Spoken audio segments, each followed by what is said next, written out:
بسم اللہ الرحمن الرحیم۔ حضرت علی رضی اللہ تعالیٰ عنہ گھر تشریف لائے تو گھر کے سبھی کام ہوئے پڑے تھے اور باقی بی بی فاطمہ رضی اللہ تعالیٰ عنہ چکی پیس رہی تھی اور پانی گرم ہو رہا تھا تو حضرت علی رضی اللہ تعالیٰ عنہ نے فرمایا، چکی کیوں پیس رہی ہو اور یہ پانی کیوں گرم ہو رہا ہے؟ تو بی بی فاطمہ فرماتی ہے، اے علی، مجھے کل خواب ملا کہ میرے بابا حضرت محمد صلی اللہ علیہ وآلہ وسلم میرے خواب میں آئے اور مجھے کہنے لگے کہ میں کسی کو تلاش کر رہا ہوں۔ تو میں نے کہا، بابا کس کو تلاش کر رہے ہو؟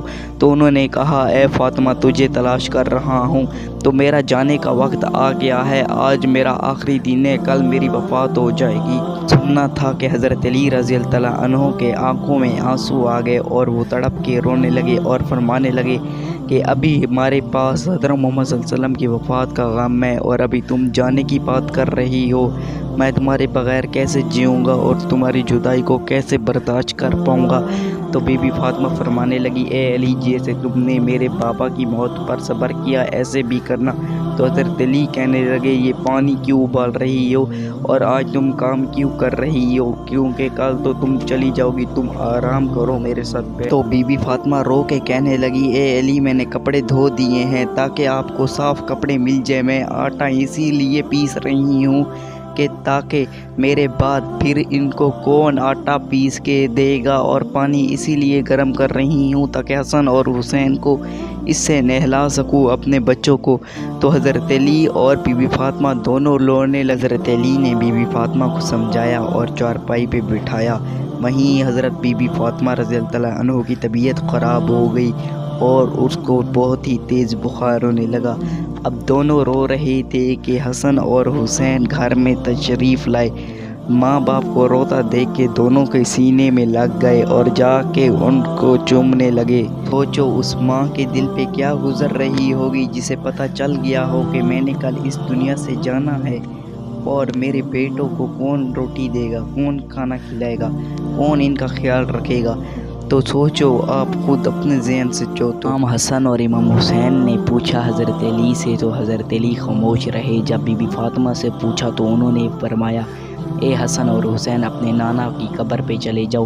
حدیث میں آتا ہے جب وہ نانا کی قبر میں پہنچے تو ادھر سے آواز آئی، میرے بچوں، اپنی ماں کو آج جی بھر کے دیکھ لو، کل تمہاری ماں اس دنیا میں نہیں رہے گی، میری قبر پہ تو تم آتے رہو گے۔ یہی سننا تھا حسن اور حسین کو۔ تو حسن اور حسین دوڑے اپنے گھر کی طرف۔ جب دوڑے تو اپنی ماں کے سینے کو جا کے لگ گئے اور چومنے لگے اپنی ماں کو۔ بی بی حضرت علی رو رہی ہیں اور بی بی فاطمہ حضرت علی کو بلاتی ہے کہ میرے پاس آؤ۔ جب جاتے ہیں حضرت علی تو ان سے 3 باتیں کہتی ہیں۔ پہلی بات کہ میں نے آپ کی کوئی بھی نافرمانی کی ہو تو مجھے معاف کر دینا، اور دوسری بات، میرے مرنے کے بعد اگر تمہیں شادی کرنی ہو تو کر لینا تاکہ میرے بچوں کا کوئی عورت اچھے سے خیال رکھے، اور تیسری بات، آپ کو بھی حیران کر دے کہ میں نے پوری زندگی کسی مرد کو اپنے سامنے نہیں دیکھا، میں پردے میں رہی، اور جب میں مرنے لگی ہوں تو تبھی بھی مجھے پردے میں دفنانا، جب اندھیرا ہو جائے کوئی بھی نہیں دیکھے تو مجھے دفنا دینا۔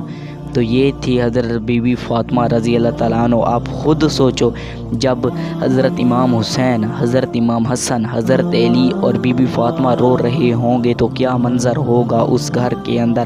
اور بی بی فاطمہ فرماتی ہے، اے علی، میں نے آج روزہ رکھا ہے کہ میرے بابا جان نے خواب میں کہا سحری علی کے گھر کرنا اور افطاری میرے پاس آ کے کرنا۔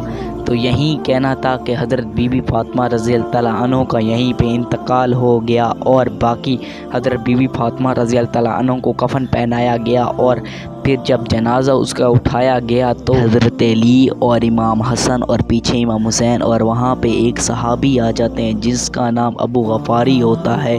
وہاں پہ جیسے وہ آتے ہیں تو حضرت علی فرماتے ہیں، اے ابو غفاری، اٹھوا دو۔ تو وہ کہتے ہیں، اے علی، یہ کس کا جنازہ ہے؟ تو علی فرماتے ہیں، نبی پاک حضرت محمد صلی اللہ علیہ وسلم کی لاڈلی بیٹی کا آج انتقال ہو گیا ہے۔ تو ایک جانب سے وہ صحابی آ جاتے ہیں اور امام حسن اور امام حسین اور حضرت علی تینوں رو رہے ہیں۔ یہ منظر دیکھنے کے بعد حضرت ابو غفاری بھی رونے لگے اور علی کو حوصلہ دینے لگے، لیکن جس کے گھر میں دونوں بیٹے رو رہے ہیں اور ان کی ماں چلی گئی ہو اور کوئی نہیں ہو تو اس کے دل پہ کیا گزری ہوگی۔ یہ تھا آج کا واقعہ۔ اگر آپ کو پسند آیا ہو تو میری ویڈیو کو لائک، میرے یوٹیوب چینل کو سبسکرائب کر دینا۔